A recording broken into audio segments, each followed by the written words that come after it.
सीमा की साड़ी रवि से होती है। रवि को नशे की बुरी लत लगी होती है। एक दिन अरे माँ, मेरा एक साइड का शरीर काम नहीं कर रहा है। मैं आज खेतों में कैसे जाऊंगा? अरे बेटा, ऐसा ना बोल। तेरे पापा के जाने के बाद से तू ही घर चलाने का सहारा है। मैं डॉक्टर को बुला लाती हूँ। देखिए बहन जी, रोहन के शरीर के एक साइड में लकवा है। अब वो कभी ट्रैक्टर नहीं चला पाएगा। घर में मंहूसियत का माहौल हो जाता है। लीजिए माँ जी, रोटी खा लीजिए। अरे बेटा, मुझे तो भविष्य की चिंता हो रही है। मेरा एक ही बेटा है और वो भी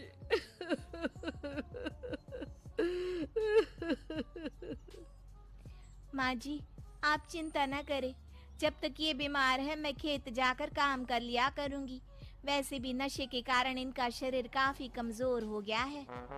अगले दिन सीमा खेत में जाकर काम कर शाम को घर लौटती है। ये ले बेटा, पानी पी ले। कैसा रहा काम का पहला दिन? माँ जी, काम तो ठीक है, लेकिन मैं अगर ट्रैक्टर चलाना सीख लूँ ना तो काम और भी आसान हो जाएगा। अरे बेटा, दुनिया क्या कहेगी कि औरत होकर ट्रैक्टर चला रही है।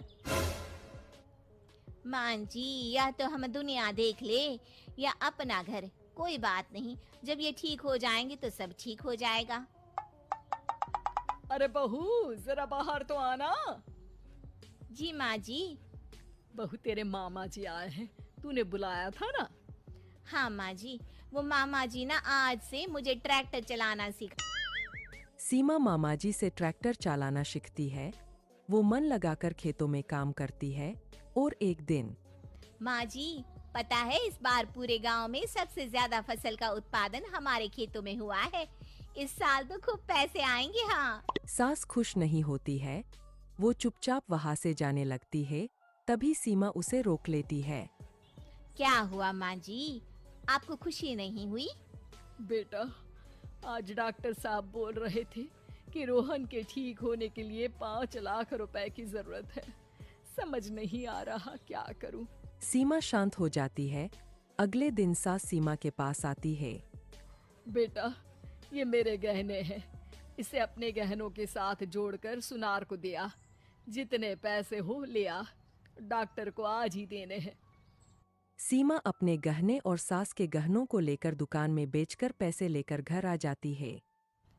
माँ जी, सिर्फ 3 लाख रुपए का ही इंतजाम हो पाया है। बाकी के पैसे कैसे आएंगे? बेटा, अब तो एक ही चारा है, हमें जमीन भी बेचनी पड़ेगी। माँ, खेत बेच देंगे तो खाएंगे क्या? अरे बेटा, कोई दूसरा चारा भी तो नहीं है। रोहन ठीक हो जाए तो वो मेहनत करके इससे भी बड़ी जमीन ले लेगा। सास बहू मिलकर खेत भी बेच देते हैं। अब पूरे पैसे लेकर सास डॉक्टर के पास जाती है। डॉक्टर साहब, ये लीजिए सारे पैसे। बस किसी तरह मेरे बेटे को ठीक कर दीजिए। आपका बेटा ठीक तो हो जाएगा, लेकिन 6 महीने का समय लगेगा। सास बहू सोच में पड़ जाते हैं कि अब तो कोई जारिया भी नहीं रहा जहां से उन लोगों की कमाई हो। अब कमाएंगे नहीं तो खाएंगे क्या? माँ जी, मेरे माता पिता ने लड़की होने के कारण मुझे ज्यादा पढ़ाया लिखाया नहीं, लेकिन ट्रैक्टर चलाना सीखकर मैं कुछ काम करने के लायक तो हो ही गई हूँ। अरे बेटा, ट्रैक्टर अब कहाँ चलाएगी? खेत तो बिक गए हैं। माँ जी, मैं किसी और के खेतों में दिहाड़ी में काम कर लूंगी, कुछ तो पैसे आएंगे ही ना। कहकर सीमा काम करना स्टार्ट कर देती है। जैसे तैसे उन पैसों से गुजारा चल ही रहा था।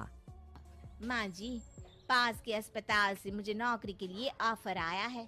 पैसे भी ये 4 गुना ज्यादा मिलेंगे और अब खाने पीने दवाई के साथ हम कुछ पैसे भविष्य के लिए भी जोड़ पाएंगे। लेकिन काम क्या है बहू? माँ जी, मुझे अस्पताल की एम्बुलेंस चलानी है। अरे, तू तो मेरी बहू नहीं, बेटा है बेटा। जरूर जा बेटा। और हाँ, तूने पूरे गांव में एक मिसाल कायम कर दिया कि हर काम हर कोई कर सकता है।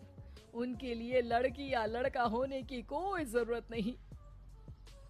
सीमा मन लगाकर काम करना शुरू कर देती है। आगे जाकर वो बहू बनी ड्राइवर।